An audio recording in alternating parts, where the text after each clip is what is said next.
परमात्मा का ये ज्ञान प्राप्त होने के बाद तो फिर यही चर्चा चलती है। तो जैसे भी हम ऑफिस में बैठते थे, दो चार भक्त जो व्यक्ति होते थे वो उनसे चर्चा चलाए बिना नहीं डिटा जाता कि अभी कबीर साहब पूरे परमात्मा हैं, उनकी भक्ति से पूर्ण मोक्ष होता है। तो हंसी करा करते मेरी वह नो कहा करते, यो नया भगवान देख लो, यो बिराना कितने ले आया एक और कबीर न भगवान बताओ। अब उनका कहना भी ठीक था और मेरा कहना अपनी जगह ठीक था, क्योंकि उनको ज्ञान नहीं था और मुझे ज्ञान पूर्ण हो लिया था।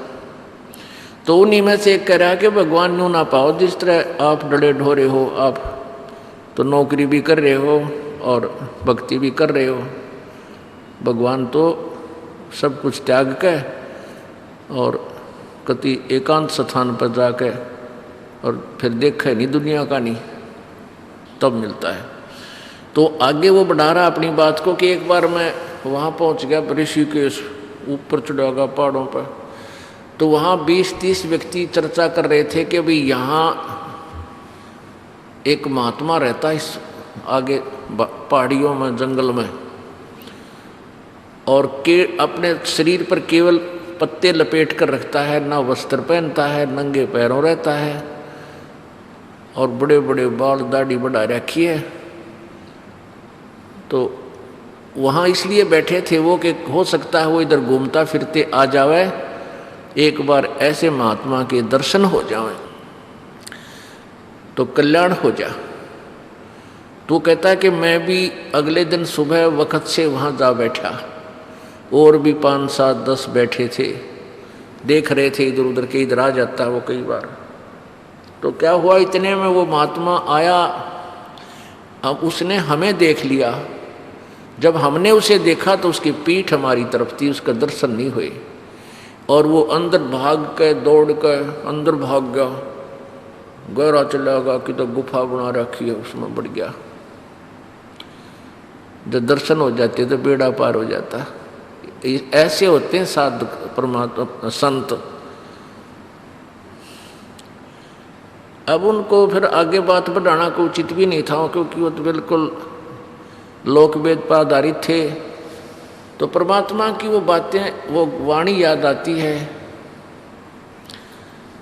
कि केड़े की कोपीन है, कोपीन कहे लंगोट को पर्दे पे बांध लेते हैं, केड़े की कोपीन है और फूल पान फल खाही, और नरक का मुख नहीं देखते वो बस्ती निकट न जाही।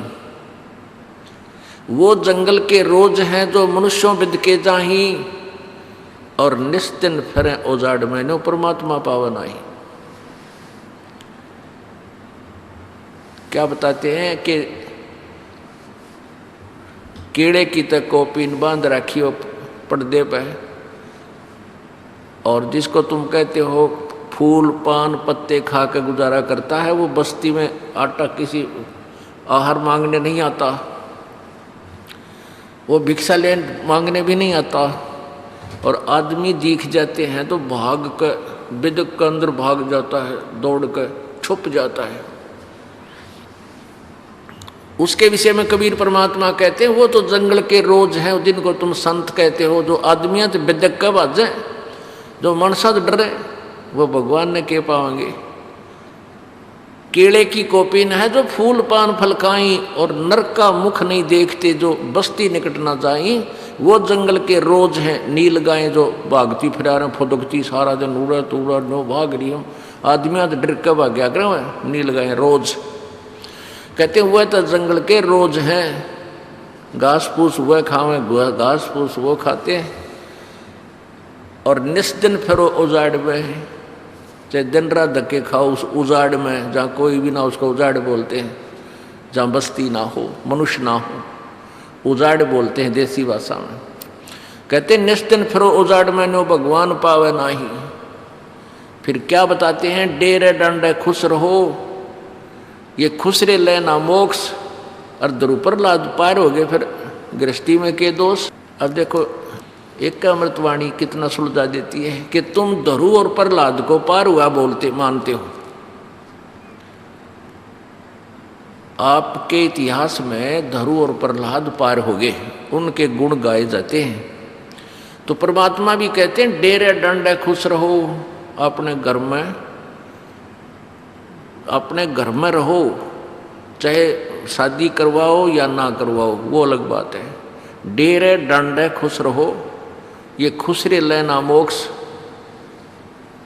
अगर कोई ये कहता है भी ऐसे घर त्याग जाने से, बचपन से घर से निकल जाने से, बाल ब्रह्मचारी रहने से ही परमात्मा प्राप्ति होती है, तो कहते हैं खुसरे यानी ये हिजड़े, ये तो तुम्हारे उन संतों से जो घर त्याग के जा रहे हैं उनसे पहले भी परमात्मा पाने के अधिकारी हैं। अगर ब्रह्मचारी रहने मात्र से ही प्रभु प्राप्ति हो। लेकिन परमात्मा कहते हैं दुराचार भी महापाप का कारण होता है। डेरे डंडे खुश रहो, ये खुश रे लहना मोक्ष। और द्रुपर लाद पार हो गए, फिर गृहस्थी में के दोष। हमारा मोतिया बिन था, हमारी सोच बालक जैसी थी, कथाएं सुना करते थे, कोई निर्णय नहीं हो पावा था। परमेश्वर कबीर जी ने ऐसा निर्णय ज्ञान दे रखा कि तुरंत फैसला कर रखा है, प्लस माइनस करके उसी समय निष्कर्ष निकाल रखे हैं। प्रहलाद को 10 वर्ष की आयु में परमात्मा मिल गए थे, नरसिंह रूप धारण करके आए थे। उसके बाद प्रहलाद ने जब जवान हुआ तो शादी करो, ब्याह करवाया, बालक हुए। राजा बलि जिसने इंद्र की पदवी प्राप्त करने के लिए 100 मन देसी घी की, 100 मन देसी घी, 1 मन 40 किलो का, 100 मन देसी घी एक यज्ञ में लगना होता है, जिसमें हवन भी होए और भंडारा, धर्म भंडारे में भी 100 मन घी लगे। 100 मन घी मतलब 300 टीन लगभग, एक समय में 300 टीन घी के लगे। और उसकी कुछ टर्म कंडीशन होती है उस यज्ञ की जो वो करते थे, और उस टर्म कंडीशन में वो सफल रहे, वो फेल ना हो, तो वो एक यज्ञ हुई। ऐसी 100 यज्ञ करे, तो ऐसी यज्ञ करने लगा था वो राजा बलि, जो प्रहलाद का पोता था। प्रहलाद का पोता बैलोचन का पुत्र, प्रहलाद का पुत्र बैलोचन था, बैलोचन का राजा बलि हुए, और बलि ने वो यज्ञ की थी। सिर्फ इसलिए इतना ही यहाँ टॉपिक रखेंगे। तो कहते हैं प्रहलाद जी की शादी हुई, विवाह हुआ, फिर उसका बच्चे हुए, और उसको भी आप कहते हो मोक्ष हुए, मोक्ष प्राप्त किया। प्रहलाद ध्रुव को 5 वर्ष की आयु में परमात्मा प्राप्ति होगी थी।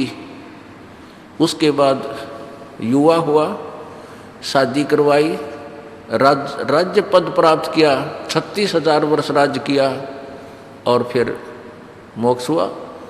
तो परमात्मा कबीर देव जी कहना चाहते हैं, समझाना चाहते हैं, तुम एक तरफ तो उनकी गुण गाते हो कि जंगल में बैठ के डले ढूंढ जा रहे। कबीर परमात्मा कहते हैं कि डंब करें डूंगर चढ़े, डंब कहते हैं पाखंड, डंब करें डूंगर चढ़े।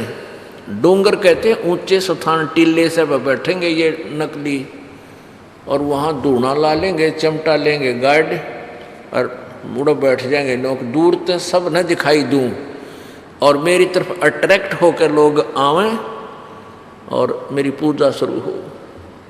डंब करें डूंगर चढ़ें, डूंगर ऊंचे स्थान पर, और अंतर झीनी झूल, और जग जाने यो भक्ति करे, यो बोवे सूल बबूल। शास्त्र विधि को त्याग के जो मनमाना आचरण करते हैं, हठ योग करते हैं, उनको न तो कोई सुख होता है, न उनकी गति होती है, और न ही कोई सिद्धि प्राप्त होती है। यूजलेस। दुनिया तो ये सोचे भक्ति करे तो अपने काटे वो अगत में। तो इस प्रकार परमात्मा ने आके हमारा भ्रम निवारण किया कि जैसे कबीर जी कहते हैं, ये समझाना चाहते थे परमेश्वर जी कि मेरे तो गरीब कोई नहीं हो सकता, निर्धन, और अपना काम और कपड़ा बुनने से कठिन काम भी नहीं।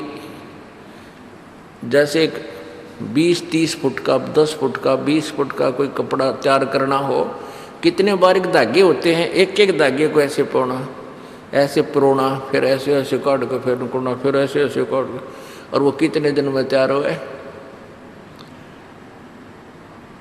कहते हैं अपना काम भी करे भगवान भी बजाए। नाम उठत नाम बैठत नाम सोवत जागवे, नाम खाते नाम पीते नाम से ती लागवे। मानुष जन्म पायक जो नहीं रटे हरि नाम, जैसे कुआ जल बिना फिर बनवाया क्या काम। अपनात्मा परमात्मा प्राप्ति के लिए आपका प्रयत्न है, और जब तक आपको ये मार्ग नहीं मिला था तो भी आप कोई ना कोई साधना अवश्य करते थे, भले ही वो शास्त्र विरुद्ध थी। क्योंकि जो पुण्यात्मा पिछले जन्मों से तुरंत मानव शरीर में आई है और पिछले जन्म के अंदर भक्ति कर रहा था, तो वो भक्ति बिना रह नहीं सकता। थोड़ा सा सियाना होते ही उसी समय उसमें उमंग उठती है, कोई न कोई आड़ किसी देवता की या किसी गुरु की, संत की वो अवश्य लेता है, कोई साधना अवश्य प्रारंभ करता। वो रह ही नहीं सकती वो प्यारी आत्मा जिसको भगवान की पिछले जन्म जन्मांतर की चाह है।